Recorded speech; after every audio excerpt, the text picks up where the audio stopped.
Pod cost سے متعلق صرف 30 سیکنڈ کی ایک بات بتا دوں. اس میں ایک سوال مجھے نظر نہیں آیا, میں نے پوری سنی ہے, شاید میری نظر سے نہ گزرا ہو, تو وہ پتہ نہیں ارشاد بھٹی صاحب سے غلطی سے رہ گیا ہے یا کیونکہ انٹرویو بہت لمبا ہو گیا تھا اس لیے انہوں نے شاید ایک آدھ سوال نکال دیا ہوں.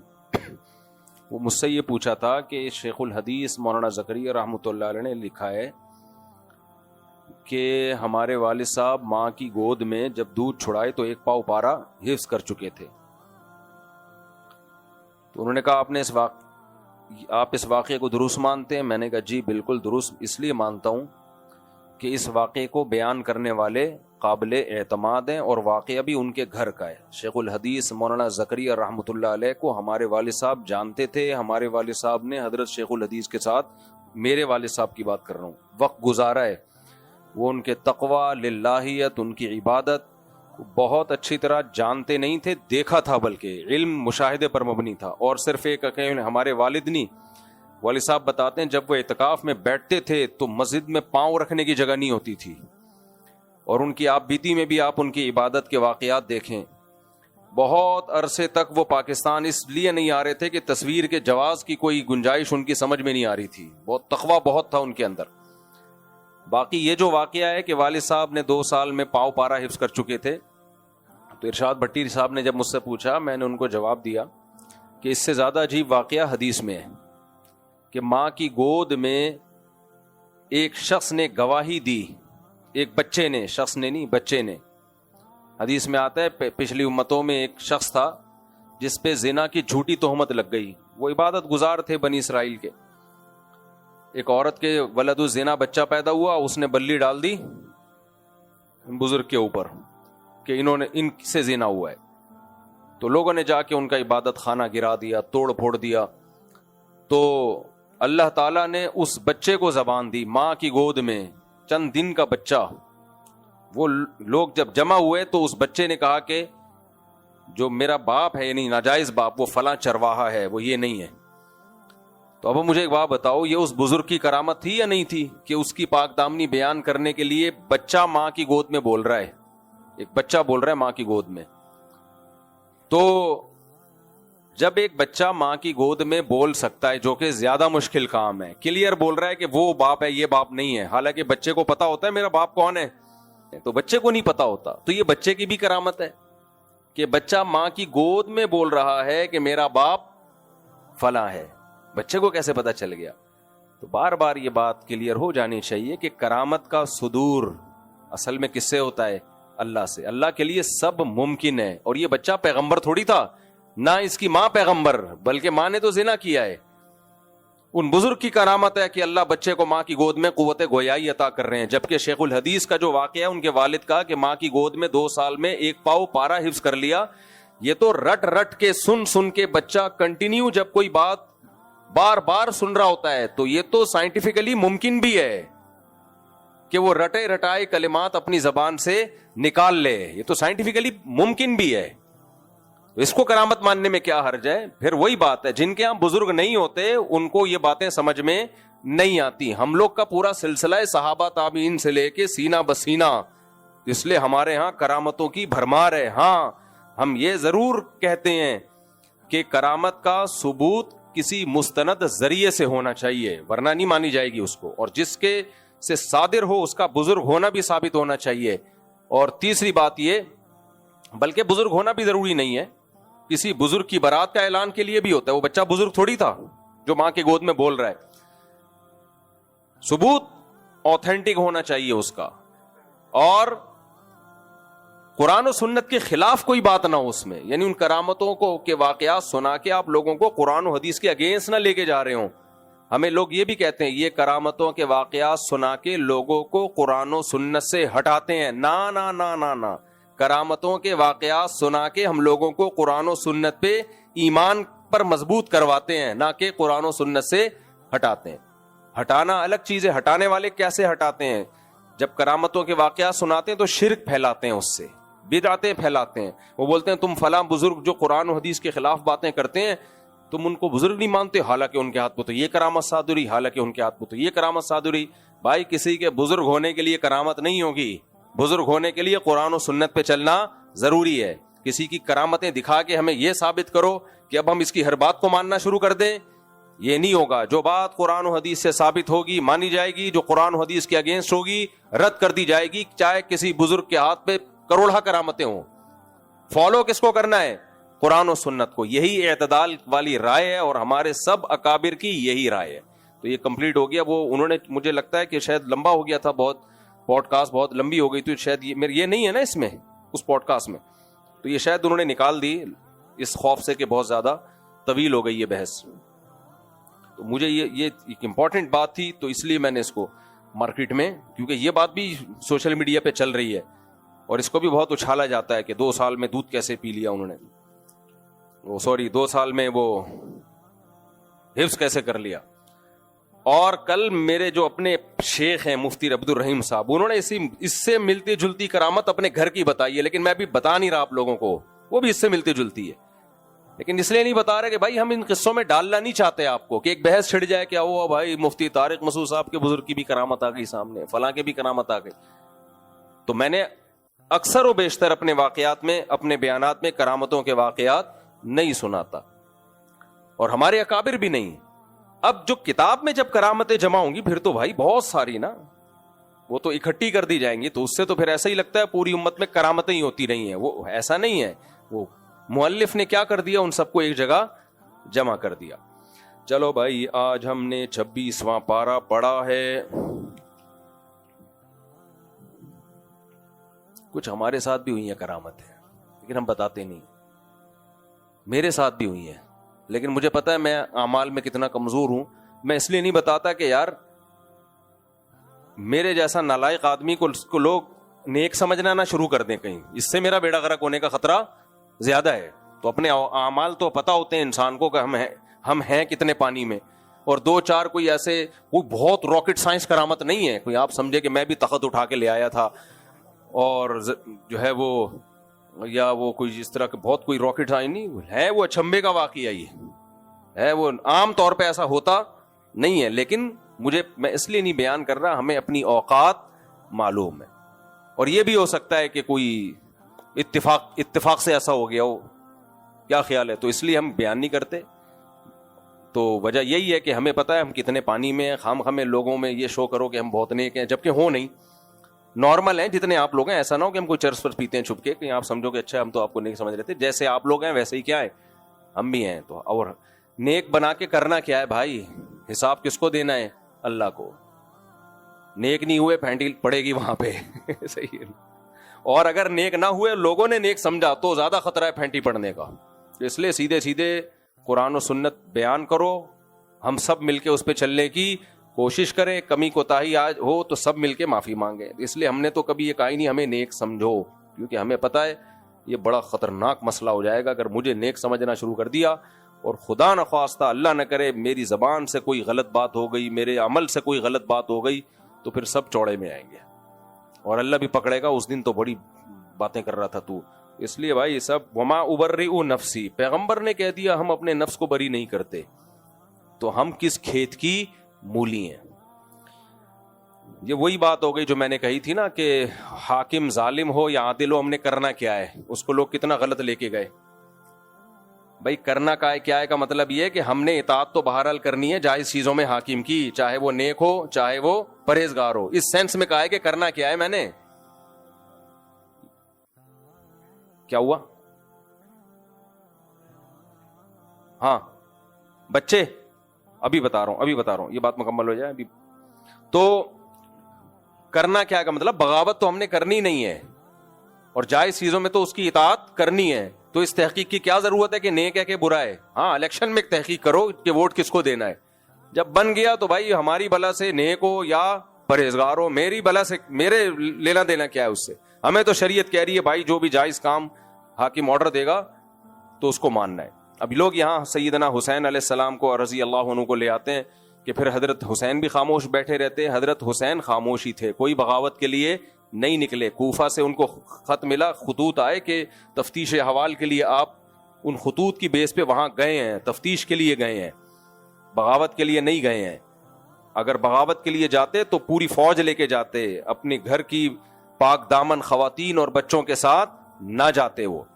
تو یہ اس لیے کہہ رہا ہوں کہ لوگ بہت بحث میں لگتے ہیں کہ ہمارے حکمران کیسا چل رہا ہے. بھائی جیسا بھی چل رہا ہے, میں نے اور آپ نے جائز چیزوں میں اطاعت کرنی ہے, تو ہم ان کاموں میں لگیں جن کا ہماری پریکٹیکل لائف سے تعلق ہے. اب مجھے بتاؤ, لوگ پوچھتے ہیں آپ کو پتا ہے کہ وہ فلاں کیسا ہے, میں نے کہا بھائی مجھے پتا ہے غفار بھائی کیسے ہیں, ستار بھائی کیسے ہیں, وسیم بھائی کیسے ہیں, تجھے ان سب چیزوں کا پتا ہے؟ جب نہیں پتا تو باقی چیزوں کا بھی پتا ہونا ضروری نہیں ہے. غیر ضروری چیزوں میں الجھو گے, ٹائم ویسٹنگ. ایک آدمی نے کسی سے پوچھا تیری بیوی کیسی ہے, اس نے کہا تو کیوں پوچھ رہا ہے؟ غصہ آ گیا اس کو, یعنی تیری بیوی خوبصورت ہے بدصورت ہے کیوں پوچھ رہا ہے؟ اس نے کہا جنرل نالج بھی کوئی چیز ہوتی ہے یار, جنرل نالج کے لیے پوچھ رہا ہوں. چلو بھائی صفحہ نمبر, ہاں آج ہم نے سورہ حجرات پڑھی ہے. میں نا بول بول کے میرے گلے میں بہت درد ہو رہا ہے, اور آج پھر میرا ایک اور بیان بھی ہے, تو میں بہت آج شارٹ بیان کروں گا. اور سورہ حجرات میں جو اللہ نے اہم اہم احکام دیے ہیں نا ڈیٹیل کے ساتھ, جو ہماری سوسائٹی کے لیے, معاشرے کے لیے, جن پہ چلنا بہت ضروری ہے, صرف ان کو ایک ایک کر کے میں بیان کرتا رہوں گا اور ہمارا درس ختم ہو جائے گا. اللہ تعالیٰ نے سورہ حجرات کو شروع کیا سب سے پہلے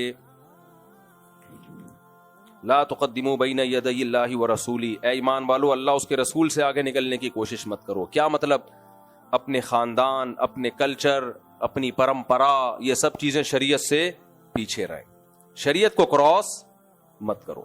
جب آ جائے نا بھائی اسلام کا یہ حکم ہے, تو پھر یہ نہیں بولو میں پنجابی ہوں, میں پٹھان ہوں, میں سندھی ہوں, میں بلوچی ہوں, ہمارے خاندان میں ایسا, ہمارے کنٹری کا یہ لا, ہمارے ملک کا یہ قانون. نا, اسلام سب سے بولو سپیریئر. دوسرا حکم اللہ نے دیا لا ترفعوا اصواتکم فوق صوت النبی, نبی کی آواز سے اپنی آواز کو اونچا نہ کرو. ولا تجہروا له بالقول كجهر بعضکم لبعض, نبی کو ایسے مت پکارو جیسے آپس میں ایک دوسرے کو پکارتے ہو, یعنی پیغمبر کا احترام کرو. علماء نے اس آیت سے استدلال کیا ہے کہ نبی کا احترام اس لیے کہ آپ رہنما ہیں, آپ ہدایت دینے والے ہیں, آپ استاذ ہیں, تو جو بھی استاذ ہوگا, جو بھی عالم ہوگا, جو بھی بزرگ ہوگا, اس کا بھی احترام لازم ہے. ہاں یہ ضرور ہے کہ نبی کی بے اکرامی کی سزا زیادہ سخت ہے, اور جو نبی سے کم درجے کے لوگ ہیں ان کی بے اکرامی کی اس درجے کی سزا نہیں ہے, لیکن سزا بہرحال ہے. اسی آیت سے اسلاف اپنے بزرگوں کا, اپنے استاذوں کا احترام کیا کرتے تھے. آج یونیورسٹیوں میں ٹیچروں کا احترام کیا ہو گیا ہے؟ شارٹ. وہ تمہیں پڑھا رہے ہیں بھائی, چاہے دنیا کا علم ہے, علم تو علم ہے نا, وہ تمہیں سکھا رہے ہیں, تمیز نہیں ہے. تھوڑا سا کبھی کبھار یہ ہو جایا کرتا تھا ہمارے کلاسوں میں کہ ٹیچر آتے تو احترام میں کھڑے ہو جاتے, وہ بھی مارکیٹ سے شارٹ, اس کو بھی شرک بنا دیا بعض لوگوں نے. تو انگریزوں سے ہر چیز مت لو میرے بھائی, انگریزوں سے ہر چیز مت لو. جو بھی ٹیچر ہے آپ کا اس کو رسپیکٹ دینا ضروری ہے. نبی بھی تو معلم تھے نا, ٹیچر تھے. تو اس آیت سے سب نے استدلال کیا کہ کوئی بھی معلم ہوگا آپ پر اس کا احترام لازم ہوگا. اسے بالکل ایسے نہ ہو ابے تبے سے بات, ابے اوے فزکس کے ٹیچر, ابے کیا بول رہا ہوں یار, تو بتا کیوں نہیں رہا. یا ٹیچروں کا نام لینا شروع کر دیں تو سر بولا کریں. ابھی نام ہو جائے گا جمشید, ذرا یہ بتانا یہ جو آپ نے ایکویشن بتائی ہے ذرا اس کو آپ سالو کر کے دکھائیں. جمشید انسان کا بچہ بن جا, میں ٹائم پہ آیا ہوں, تو لیٹ کیوں آ رہا ہے. تو یہ سب ہو رہا ہے, یہ کلچر جو ہے نا یہ چل رہا ہے. ہمارے دور میں شروع ہو گیا تھا, اسکول میں پڑھتے تھے, اتنا زیادہ نہیں تھا, تھوڑا تھوڑا ہو گیا تھا, اب تو پتہ نہیں بہت ہی ایڈوانس ہو گئے ہوں گے. اچھا یار یہ پھر میں آخر میں بتاتا ہوں. نعیم بھائی سے مجھے یاد آیا, یہ اسی دیکھو اس آیت سے نعیم بھائی کی بات, یہاں بچے کچھ شرارتیں کر رہے ہیں, باتیں کر رہے ہوتے ہیں. نعیم بھائی کہہ رہے ہیں میں جب ان کو سمجھاتا ہوں وہ غصہ کرتے ہیں. بھائی تمہاری عمر سے 25 سال بڑے ہیں یہ, تو جب تمہیں کوئی سمجھا رہے ہیں, مسجد کا کوئی بڑا آدمی سمجھا رہا ہے, تو چپ کر کے بیٹھ جاؤ, آگے غصہ کیوں کر رہے ہیں ان پہ. تو یہ بھی بدتمیزی ہے یا نہیں ہے؟ کوئی بھی بڑا بزرگ آپ کو کوئی بات, استاذ, ٹیچر, امام, مؤذن کوئی بھی سمجھا رہا ہے تو بدتمیزی آگے سے مت کریں. اعتکاف میں کچھ لڑکوں کی شکایتیں آ رہی ہے, انہوں نے مینا بازار لگایا ہوا ہے مسجد میں, بہت بدتمیزی کی بات ہے. انسان کے بچے بن جاؤ, ٹھیک ہے نا, دوبارہ کمپلین نہیں آنی چاہیے. اچھا بھائی تیسری بات, اللہ نے فرمایا یا ایھا الذین آمنوا ان جاءکم فاسق بنبأ فتبینوا, فاسق جب کوئی خبر لے کر آئے تو تحقیق کر لیا کرو, ایسا نہ ہو کسی کو نقصان پہنچا دو اس خبر کی بیس پہ. یہاں پر ایک اشکال ہوتا ہے, معاذ اللہ صحابی رسول کو فاسق کیوں کہا گیا, وہ تو صحابی خبر لے کر آئے تھے. اس کا شان نزول بتاؤں گا, بڑی لمبی بات ہو جائے گی, تو صرف میں اصل مفہوم آیتوں کا فوکس کر رہا ہوں. تو خوب سمجھ لو, فاسق ایک اصطلاحی ہوتا ہے, گناہ کبیرہ کا مرتکب, جو گناہ کبیرہ کرتا رہتا ہے, توبہ نہیں کرتا, یہ ایک فاسق, جس کو اصطلاح میں فاسق کہتے ہیں, جس کی حدیث بھی مقبول نہیں ہے, جس کی گواہی بھی مقبول نہیں ہے. لیکن ایک فاسق وہ ہوتا ہے جو ہوتا عادل ہے, لیکن کسی وقت اس سے غلطی ہو گئی تو قرآن اس غلطی میں اس کو فاسق کہہ رہا ہوتا ہے. اس کی آسان مثال قرآن میں آتا ہے, قابیل نے حابیل کو قتل کیا. کیوں کیا؟ حابیل کی قربانی قبول ہو گئی, قابیل کی قربانی قبول نہیں ہوئی. تو حابیل نے حابیل نے قابیل سے کہا انما یتقبل اللہ من المتقین, کہ اللہ پرہیزگار لوگوں کی قربانی قبول کرتا ہے. اب آپ کو اشکال ہوگا, لو بھیا اس کا مطلب ہم اگر نیک نہیں ہیں تو بقرعید میں ہماری قربانی قبول نہیں ہوگی؟ نہ, کیا مطلب؟ جو قربانی کرتے ہوئے پرہیزگاری کا مظاہرہ کر رہے ہوں, یعنی اللہ کی رضا کے لیے کر رہے ہوں, مخلوق کو دکھانے کے لیے نہیں کر رہے ہوں. وہ قطع نظر اس سے کہ ویسے پرسنل لائف میں کیا ہے وہ ایک الگ ہے. تو جو اس کام کے وقت متقی ہوگا اللہ کی رضا کے لیے. اور آسان مثال, قرآن کہتا ہے 3 طلاقیں دینا حرام ہے 28ویں پارے میں, مفہوم بیان کر رہا ہوں. آگے اللہ فرماتے ہیں وَمَن يَتَّقِ اللَّهَ يَجْعَل لَّهُ مَخْرَجًا, جو تقوی اختیار کرتا ہے اللہ اس کے لیے مصیبت سے نکلنے کا راستہ رکھتا ہے. کیا مطلب؟ تقوی سے کیا مراد ہے؟ طلاق دینے میں جو تقوی والی راہ پہ چلے گا, اکٹھی نہیں دے گا, تو مصیبت سے نکلنے کا راستہ بچے گا. تو متقی اور فاسق کہیں اصطلاحی ایک ٹرم کے معنی میں استعمال ہوتے ہیں, کہیں ٹرم کے معنی میں نہیں. عادل کو بھی قرآن فاسق کہہ سکتا ہے اور فاسق کو بھی متقی کہہ سکتا ہے کسی خاص معاملے میں. تو یہاں صحابی رسول عادل تھے, نیک تھے, پرہیزگار تھے, لیکن چونکہ پوری تحقیق کے بغیر انہوں نے خبر نقل کر دی تو اس معاملے میں قرآن نے ان کو فاسق کہا. اس کا یہ وہ والا فاسق نہیں ہے جو ہم جب کہتے ہیں کہ فلاں فاسق ہے, وہ کوئی بھی صحابی وہ فاسق نہیں تھے. سمجھتے ہو گے نہیں سمجھتے؟ تو قرآن کہہ رہا ہے جب بھی کوئی فاسق خبر لے کر آئے فتبینوا, تحقیق کر لیا کرو. اور سوشل میڈیا, انسٹاگرام, فیس بک, سب جھوٹی خبروں سے بھرے ہوئے ہیں. اور اب تو خبریں ایسی جھوٹی ہیں کہ فیک ویڈیوز, فیک استعفے, فیک پولیس بھی فیک, فوج بھی فیک, زرداری بھی فیک, نواز شریف بھی فیک, عمران خان بھی فیک. یہ پتہ ہی نہیں ہوتا کہ یہ جو بیان دے رہا ہے یہ دے رہا ہے یا پیچھے سے کچھ اے آئی کا سہارا لیا گیا ہے. اتنے جھوٹ پلوت میں بھائی آپ تجزیے کرنے بیٹھ جاؤ, بے وقوفی ہے یا نہیں ہے؟ تو لا ادری کہنا سیکھو. لا ادری کا مطلب ہمیں معلوم نہیں ہے, یہ سیکھ لو. جب تک تحقیق نہ ہو بولو بھائی مجھے نہیں پتا. تو یہ پوری اسٹیٹ اور ریاستیں اس طرح سے تباہ ہوئی ہیں, پوری اسٹیٹ اور ریاستیں میڈیا کی طاقت سے تباہ ہوئی ہیں. اتنا پروپیگنڈا میڈیا کے ذریعے. تبھی قرآن کیا کہتا ہے کہ منافق بھی میڈیا کا استعمال کرتے تھے اس وقت. جو بھی ان کے درمیان جو بھی کمیونیکیشن کا جو بھی ذریعہ ہوتا تھا وہ استعمال کرتے تھے. تبھی تو قرآن نے کہا ہے منافقوں نے ایسی مدینہ میں مسائل کھڑے کیے تھے کہ لَإِن لَّمْ يَنْتَهِ الْمُنَافِقُونَ وَالْمُرْجِفُونَ فِي الْمَدِينَةِ, فرمایا مدینہ میں, شہر مدینہ میں جو افواہیں پھیلانے والے اور غلط گائیڈ کرنے والے اگر یہ باز نہ آئے تو ہم ان سب کو قتل کریں گے. اتنی بڑی دھمکی آئی ہے. اب دیکھو مدینہ میں بھی پروپیگنڈے کامیاب ہوتے تھے, اس کا مطلب ہے. تو ہم کس کھیت کی مولی ہیں؟ اس لیے انسٹاگرام, فیس بک پہ نا کارٹون بنا کے اور پھر یہ اس نے کیا, یہ اس نے کیا, یہ اس قتل اس نے کیا, یہ آپ کو کچھ نہیں پتا ہوتا. بعض دفعہ قتل ہی نہیں ہوتا اور ہم کہہ رہے ہوتے ہیں بندہ مر گیا, اوہ استغفر اللہ, یہ کیا ہو گیا. ایسے لوگوں کے الزام لگتے ہیں. ایک صاحب آئے, ان کی بچی پہ الزام لگا, بڑے آدمی تھے وہ, اب میں ان کا نام نہیں لیتا. ان کی بچی بکنی پہن کے وہ سوئمنگ پول میں سوئمنگ کر رہی تھی, امریکہ میں, پتہ نہیں کینیڈا میں. کسی نے کہا اسلامی ملک کا سربراہ ہے اور اس کی بچی بکنی پہن کے سوئمنگ پول میں نہا رہی ہے, یہ دیکھو لعنت, یہ وہ. 1.5-2 سال اس بات کو گزر گئے, بڑی لانتے مانتے دے دی, شاید میں نے بھی پارسل کر دی ہوگی 2-4. اس بندے سے ہماری ڈائریکٹ ملاقات ہوئی. میں نے کہا آپ کی بچی بکنی پہن کے, ہم لوگوں نے پوچھا کہ یہ کر رہی تھی. اس نے کہا خدا کی قسم میری بچی نہیں ہے کوئی, میری بیٹی ہے ہی نہیں. تو میں تو اتنا بھگت چکا ہوں نا, کیونکہ اب میں جب ظاہر ہے مشہور ہوتا ہے آدمی تو پھر اس کے ہر سطح پہ ملاقاتیں ہوتی ہیں. بہت ساری خبریں جھوٹی نکلی ہیں ہم نے کہا پھر آپ نے بیان کیوں نہیں دیا؟ کہہ رہے ہیں دھیان دیا چلا ہی نہیں. دیتے رہو بیٹھ کے بیان چلتا ہی نہیں. غلط چیز جنگل میں آگ کی طرح پھیلتی ہے. اب یہ جو میں نے پوڈ کاسٹ میں ریکارڈ کروایا یہ سب بیانات تو میں پہلے بھی دے چکا ہوں, چلے ہی نہیں. تو اس لیے بہت پروپیگنڈا, یہ سب بہت اہم آیت ہے. جب تک یقین نہ ہو, جب تک اپنی آنکھوں سے نہ دیکھ لو, یہ بہت مستند ذرائع سے خبر نہ پہنچے, اس وقت تک یقین مت کرو. اس کے میرے پاس بہت واقعات ہیں کہ کیسے اصل کیا تھا اور سنا کیا تھا, ان کو سناؤں گا, وقت بہت لمبا ہوگا. آگے اللہ تعالیٰ فرماتے ہیں وَإِن طَائِفَتَانِ مِنَ الْمُؤْمِنِينَ اقْتَتَلُوا فَأَصْلِحُوا بَيْنَهُمَا, مسلمانوں کی دو جماعتوں میں لڑائی ہو جائے تو ان دونوں کے درمیان صلح کراؤ. اس میں دو جماعتیں بھی ہیں, دو خاندان بھی ہیں, دو بھائی بھی ہیں, دو بہنیں بھی ہیں, ساس بہو بھی ہیں, داماد بہو بھی ہیں, داماد اور سسر بھی ہیں, اور میاں بیوی بھی ہیں, سب داخل ہیں اس میں.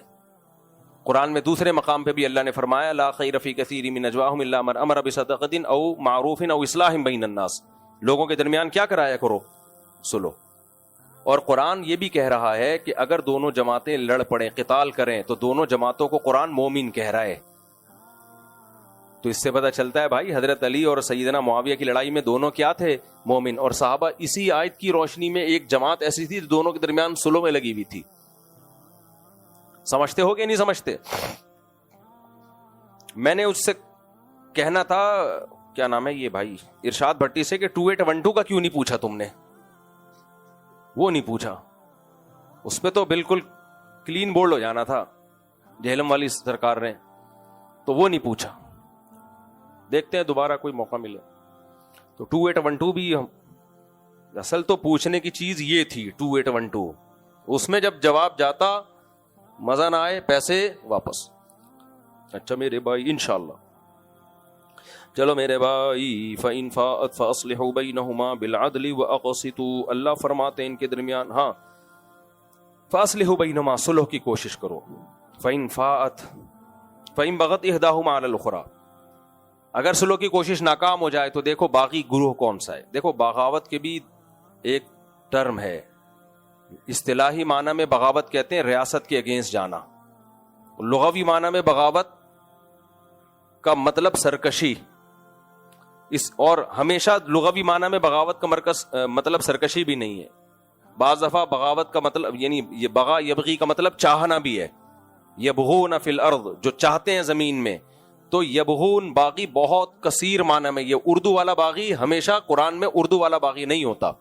تو ان کمبختوں کو عربی بھی نہیں آتی ہے, پر پھینکتے رہتے ہیں بس بیٹھ کے, کیا کریں. تو قرآن کہہ رہے اگر دونوں میں سے ایک پھر بغاوت کر رہی ہے تو فقاتلوا التی تبغی, تو جو باغی جماعت ہے اس سے قتال کرو, حتی تفیء الی امر اللہ, یہاں تک کہ وہ اللہ کے حکم کی طرف آ جائے. سیدنا معاویہ رضی اللہ تعالی عنہ اپنے آپ کو باغی نہیں سمجھتے تھے. ان کا کہنا یہ تھا کہ میں حکومت نہیں چاہتا کہ میں ریاست کے خلاف بغاوت کر رہا ہوں, میرا دعویٰ یہ ہے کہ حضرت عثمان کے قاتلوں سے قصاص لیا جائے. حضرت علی کا کہنا یہ تھا کہ میرے بس میں نہیں ہے قاتلان عثمان سے قصاص لینا. تو حضرت علی ان کو بیعت پر زبردستی مجبور کرنے کے لیے ان کے خلاف گئے ہیں. تو پہل کس کی طرف سے ہوئی ہے؟ سیدنا علی کی طرف سے. حضرت معاویہ نے کیا کیا ہے؟ آگے سے جنگ جمل میں دفاع کیا ہے. تو لیکن جو جمہور کی رائے یہی ہے کہ بھائی چونکہ خلیفہ برحق تھے, آپ کو ان کے خلاف لڑنے کا حق نہیں تھا. اگر وہ کہہ رہے تھے بیعت ہو تو آپ کو بیعت ہونا چاہیے تھا تاکہ امت کی اجتماعیت نہ ٹوٹتی. اسی وجہ سے ہم کہتے ہیں اس میں حق حضرت علی کے ساتھ تھا, لیکن حضرت معاویہ سے اجتہادی خطا ہوئی ہے. اجتہادی کا مطلب وہ اپنے آپ کو باغی سمجھتے ہی نہیں تھے. وہ کہہ رہے تھے بھائی میں تو حکومت پہ دباؤ ڈالنے کے لیے کر رہا ہوں اور میرا جائز حق ہے. بہت سے حضرات حضرت معاویہ کے ساتھ تھے. تو اگر یہ حضرت معاویہ کی غلطی اتنی بالکل کلیئر کٹ ہوتی کہ ہم اس کو اجتہادی نہ کہتے, تو شروع میں سیدہ عائشہ نے حضرت معاویہ کا ساتھ کیوں دیا؟ پھر اگرچہ بعد میں رجوع کیا, لیکن ساتھ دینا اس کی علامت ہے کہ غلطی کا غلط ہونا بالکل 2 اور 2 4 کی طرح واضح نہیں تھا. دیکھو چوری کا غلط ہونا بالکل 2 اور 2 4 کی طرح واضح ہے. تو کیا یہ ممکن ہے سیدہ عائشہ معاذ اللہ نقل کفر چوری کریں اور بعد میں توبہ کر لیں؟ کیا ان سے ممکن ہے یہ؟ نہ. ان نفوس قدسیہ کو اللہ نے ایسے جرائم سے محفوظ رکھا ہوا تھا, کیونکہ چوری تو بالکل واضح ہے. تو ہم یہ نہیں کہہ سکتے سیدہ عائشہ سے یہ جرم ہو بعد میں کیا کر لیں؟ توبہ. نہ بھائی, سیدہ عائشہ کا مقام بلند ہے اس سے. کوئی جھوٹ بولے معاذ اللہ بعد میں کر لیں توبہ, کیونکہ جھوٹ کا غلط ہونا 2-2-4 کی طرح ہے. حضرت معاویہ کا غلط ہونا 2-2-4 کی طرح نہیں تھا, اس لیے جنگ جمل میں حضرت عائشہ کس کے ساتھ تھیں؟ حضرت معاویہ کے ساتھ تھیں. اگرچہ بعد میں ان کو خیال ہوا کہ یہ غلط کیا میں نے, تو یہ خیال ہونا تو ٹھیک ہے, لیکن ساتھ دینا اس کی علامت ہے. وہ غلط ہونا اتنا واضح نہیں تھا, اس کی غلطی 2-2-4 کی طرح اگر ہوتا تو سیدہ عائشہ شروع میں ساتھ بھی نہ دیتی, اس وقت وہ حضرت معاویہ کو حق پہ سمجھ رہی تھی. تو یہ غلطی ہے, لیکن اجتہادی غلطی ہے. سمجھتے ہو کہ نہیں سمجھتے؟ تو شریعت کا حکم یہی ہے کہ جو بھی حکومت کے وقت کے خلاف اٹھے گا, مسلح بغاوت کرے گا, اگر وہ اسٹیبل گورنمنٹ ہے کسی کنٹری کی اور پاورفل گورنمنٹ ہے اور باغیوں کے پاس اس لیول کی طاقت نہیں ہے, یا طاقت تو ہے لیکن فساد کا خطرہ زیادہ ہے, تو دونوں صورتوں میں شریعت حکم دیتی ہے ساتھ آپ نے حکومت کا دینا ہے باغیوں کے خلاف. اور ایسے باغیوں کو خوارج کہا جاتا ہے. حضرت علی کے دور میں یہ کھڑے ہوئے تھے. حضرت معاویہ کی جماعت کو خوارج کبھی بھی نہیں کہا گیا, کیونکہ وہ حکومت کے خلاف تلوار انہوں نے اٹھائی نہیں ہے, صرف دفاع کیا ہے اپنا. حضرت علی نے ان کو مجبور کیا کہ آپ بیعت ہوں اور اپنے مطالبے سے دستبردار ہوں, لیکن خوارج تو باقاعدہ حضرت علی کے خلاف تلوار اٹھا رہے تھے کہ ہم آپ کی حکومت کو, ریاست کو مانتے ہی نہیں ہیں, اور سیدنا علی کو آپ نے شہید بھی کیا تو مانتے ہی نہیں آپ کی ریاست کو. حضرت معاویہ تو تیار تھے ماننے کے لیے نا, اگر نہیں مانتے ہوتے تو ان سے پہلے ریاستوں کو کیوں مانا حضرت معاویہ نے؟ بس ایک مطالبہ تھا بھائی, حضرت عثمان کے قاتلوں سے قصاص, تو اس کا طریقہ یہ تھا ان پہ دباؤ ڈالا جائے. جبکہ خوارج جو تھے وہ تو اسٹیٹ کے خلاف, اسٹیٹ کو چیلنج کر رہے تھے, بغاوت کر رہے تھے. اس لیے حضرت علی کا رویہ سیدنا معاویہ کے معاملے میں نرم تھا, خوارج کے معاملے میں نرم نہیں تھا. تو اسٹیٹ کے خلاف جو بھی اس طرح اٹھتے ہیں, تلوار چلاتے ہیں, تو شریعت ان کو خوارج کہتی ہے. اور خوارج بڑے نیک سمجھے جاتے تھے. خوارج ایسے نہیں تھے کہ ایتھیس اور ملحد ٹائپ کے لوگ, وہ سارے مذہبی لوگ تھے, بات بات پہ قرآن کی آیتیں پڑھتے تھے. حضرت علی کا حکم ماننے سے انکار کیا, کہتے ہیں ان الحکم الا للہ, حکومت کس کی ہے؟ صرف اللہ کی. اس طرح کی باتیں, ایسے نمازیں ان کی, اور سر بھی منڈا کے رکھتے تھے, یعنی دنیا سے رغبت ہی نہیں تھی. تو پھر بھی ان کو بہت سخت ان کے ساتھ معاملات کیے گئے. تو ایسے خوارج آج بھی ہو سکتے ہیں, اور دیکھنے میں آپ کو لگے گا بڑے نیک ہیں, تہجد گزار ہیں, شلواریں آدھی آدھی پنڈلیوں تک اور بڑی لمبی لمبی رکعتیں, لیکن ملک کا امن خراب کر رہے ہیں, مسلمانوں کا خون کر رہے ہیں. تو ایسے لوگوں کے تقوی سے کبھی دھوکے میں نہیں آنا چاہیے. ہاں, حکمرانوں کو یہ ضرور سوچنا چاہیے کہ ایسے ایلیمنٹ پیدا کیوں ہوتے ہیں. بھائی ملک اسلام کے نام پہ بنا ہے, تو پھر ایسے شرپسندوں کو موقع ملتا ہے ملک میں بغاوتیں کرنے کا. تو جب ملک اسلام کے نام پہ بنائے تو آپ ملک کو اسلامی سلطنت ہی بناؤ, غیر شرعی قوانین ملک میں ختم کرو. چلو بھائی ہم آگے چلتے ہیں. اللہ نے آگے ارشاد فرمایا, تو آپ کو بھی کبھی موقع ملے نا, دو لڑ رہے ہو تو جا کے لڑائی کا ساتھ نہ دیا کرو, بلکہ سلو کا ساتھ دیا. کہتے ہیں نا ان دونوں لڑائیوں میں صرف لڑائی کے ساتھ.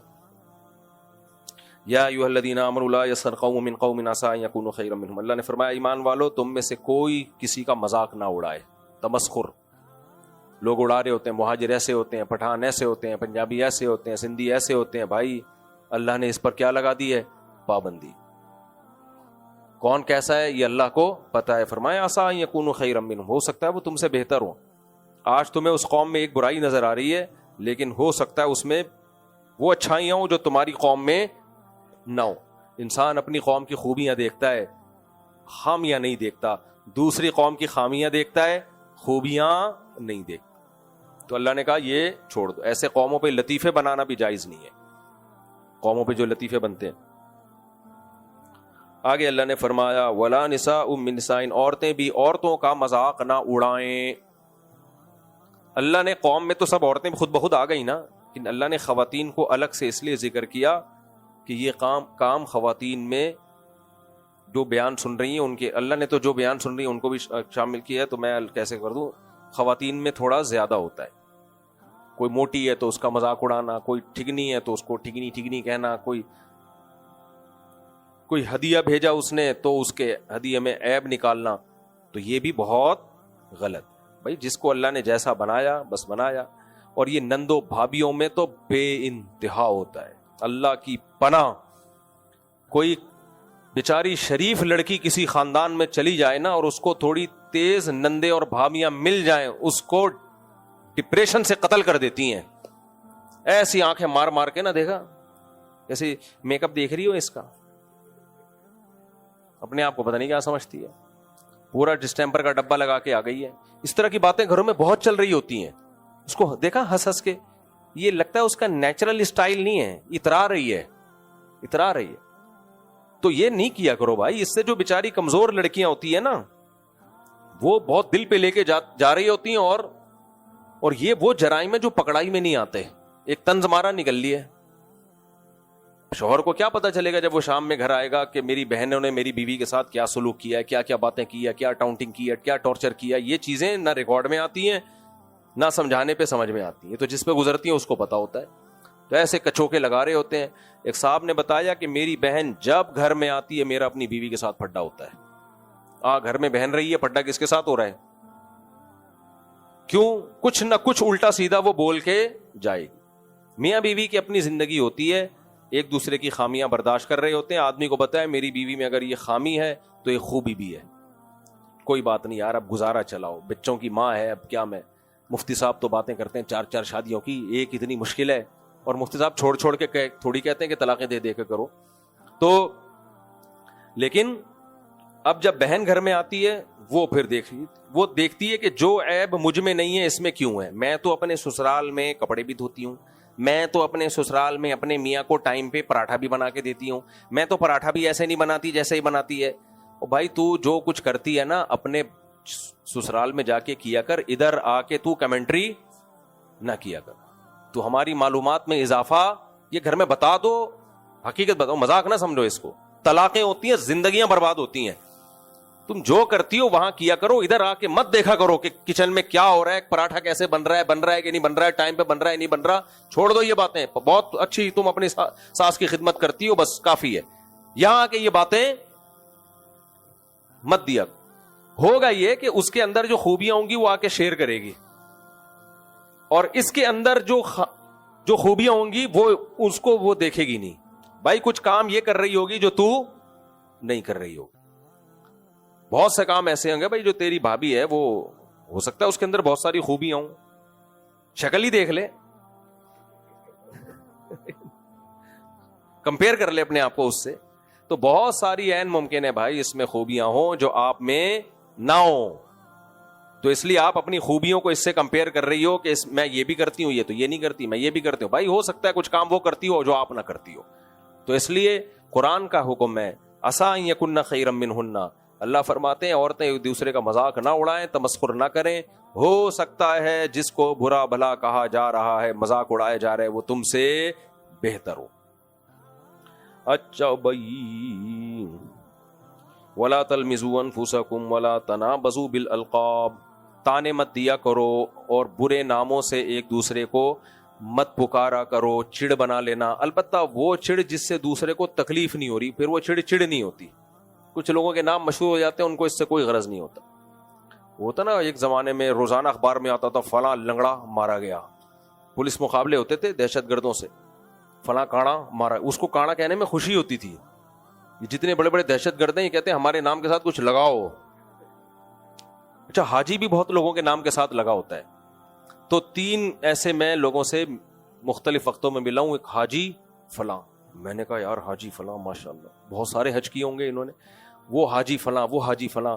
اچھا, جب میں نے ان کے بارے میں پوچھا نا یہ حاجی فلاں کیا کرتے ہیں, یہ ڈرگس کا ان کے یہ اسمگل کرتے ہیں, نشے کی جو چیزیں ہیں یہ کیا کرتے ہیں, ایک تو اسمگلنگ, اور وہ بھی کس کی, نام کیا ہے, فرض کر لو حاجی ستار, فرض کر لو.